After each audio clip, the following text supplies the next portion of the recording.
The corrupt nature of DEI. Once it is averred that inequality is wrong and the government ought to do something to make people more equal, tyranny is always around the corner. Equalization methods and strategies may vary, but some degree of coercion is guaranteed once it is decided to equalize human beings. The philosopher Antony Flew characterized egalitarianism as a procrustean ideal. Some must be stretched to breaking point, while others must be cut down to size in order to ensure that all are enjoying equal life opportunities. As David Gordon often reminds us, this is why Murray Rothbard regarded equality of opportunity as an absurd and anti-human ideal. Egalitarian ideology currently marches under the banner of diversity, equity, and inclusiveness. Jordan Peterson refers to DEI as the great ideological lie and pointedly reverses the acronym from DEI to DIE to emphasize the inevitable outcome of diversity enforcement. Commenting on diversity policies in Canadian higher education, Peterson wrote, "All my craven colleagues must craft DIE statements to obtain a research grant. They all lie, excepting the minority of true believers, and they teach their students to do the same. And they do it constantly, with various rationalizations and justifications, further corrupting what is already a stunningly corrupt enterprise. Some of my colleagues even allow themselves to undergo so-called anti-bias training, conducted by supremely unqualified human resources personnel, lecturing inanely and blithely and in an accusatory manner about theoretically all-pervasive racist, sexist, heterosexist attitudes. In the United States, Christopher Caldwell traces diversity policies to the Supreme Court interpretation of the Civil Rights Act, 1964 in the case of Regents of Univi. Of California versus Baca, 438 U.S., 265, 1978. In his book Age of Entitlement, America. Since the 60s, he describes affirmative action as the main avenue through which civil rights law was changing the country's public and private institutions.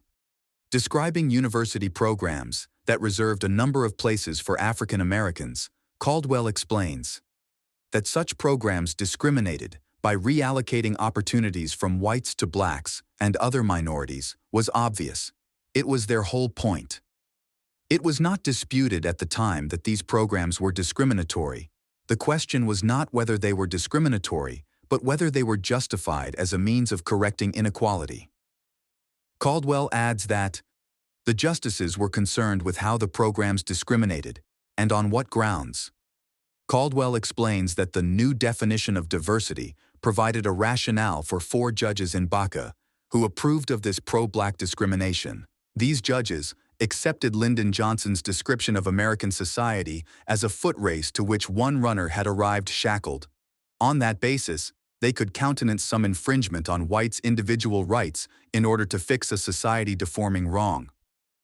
Following from Baca, diversity was thereafter depicted as the overarching goal of equal opportunities. Discrimination against white people was seen as nothing more than promoting diversity, and endorsed by the courts as a justified means of achieving what many egalitarians describe as true equality. Caldwell points out that although Baca purported to distinguish between quotas, illegal, and diversity, legal, the end result of diversity is precisely the same as using quotas. Justice Lewis. Powell's opinion, in short, did not eliminate quotas. It just dressed them up as something else. It required all schools that used racial preferences to recast them as programs to promote their interest in the diversity of their student bodies.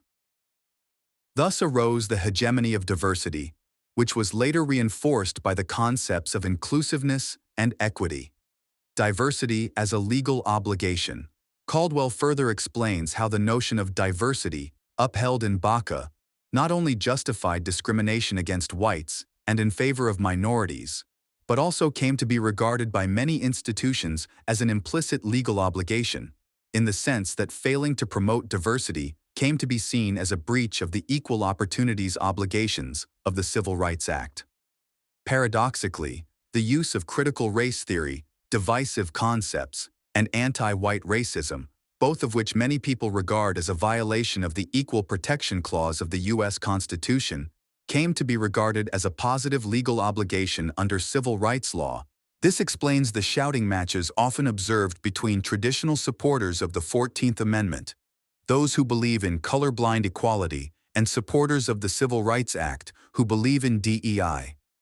The colorblind egalitarians insist that DEI is racially discriminatory against whites and therefore illegal, while the DEI egalitarians retort that banning DEI violates the Civil Rights Act by ignoring discrimination against blacks and is therefore illegal. Both sides also invoke the First Amendment free speech protection to defend their position. From a Rothbardian perspective, both protagonists that are yelling, "That's illegal," at each other are lost. Though arguably, the DEI egalitarians are more woefully lost than the colorblind egalitarians. And the only workable solution would be to repeal both the Civil Rights Act, as Lew Rockwell has argued, and the 14th Amendment. This is the dispute currently unfolding in several states that have banned DEI in public schools and universities. In Alabama, for example, the University of Alabama guidance states, following the 2023 U.S. Supreme Court decision, federal law prohibits discrimination based on race, color, religion, national origin, ethnicity, and sex. On June 29, 2023, the court ruled race-conscious admissions programs used by Harvard University and the University of North Carolina were not legal in the cases Students for Fair Admissions, SSFA, v. Harvard and Fair Admissions v. North Carolina. In addition, the Alabama state legislature passed, and Governor Kay Ivey signed into law, Senate Bill 129, SB 129, which defines and imposes limitations related to divisive concepts as well as diversity, equity, and inclusion programs. The guidance goes on to define the meaning of DEI programs, emphasizing that programs deemed to be necessary to comply with other legal obligations are not DEI programs. Diversity, equity, and inclusion DEI programs are defined as any program, class, training, seminar, or other event where attendance is based on an individual's race, sex, gender identity, ethnicity, national origin, or sexual orientation, or that otherwise violates the law. Under the law, programs, classes, trainings, seminars, or other events that are necessary to comply with applicable state law, federal law, court order, or accreditation requirements are not considered DEI programs. The reference to other legal obligations with which it is still necessary to comply includes things like civil rights obligations and Department of Education mandates. For example, the National Center for Education Statistics requires maintaining, collecting, and reporting racial and ethnic data to the U.S. Department of Education. DEI bans do not affect these reporting obligations, and it is likely that through statistical reporting on diversity, the corrupt enterprise of DIE referred to by Jordan will continue its hegemony. Another reason why it may be premature to celebrate the end of DEI is that DEI bans are under attack from Democrat politicians who claim that banning DEI is a breach of the 14th Amendment. Their argument is that providing equal protection to minority groups requires DEI programs, therefore banning DEI programs strips minorities of the equal protection encompassed in DEI. Hence, institutions closing down their DEI offices are remaining cautious, aiming to review their workplace policies and training programs with respect to existing obligations under federal, state, and local laws, such as the anti-discrimination requirements of the Civil Rights Act of 1964, the Equal Protection Clause of the 14th Amendment to the U.S. Constitution, and other civil rights statutes. Some have also argued that banning DEI is potentially a breach of free speech, an interpretation upheld by courts in Florida in striking down parts of Florida's Stop Woke law. Florida's experience illustrates the cost hazards for states fighting against DEI. Florida could face paying nearly $750,000 in legal fees for businesses that successfully challenged part of a 2022 law that Governor Ron DeSantis dubbed the Stop Woke Act. Citing what they called a resounding victory, attorneys for the businesses filed a motion Friday seeking $749,642 in fees.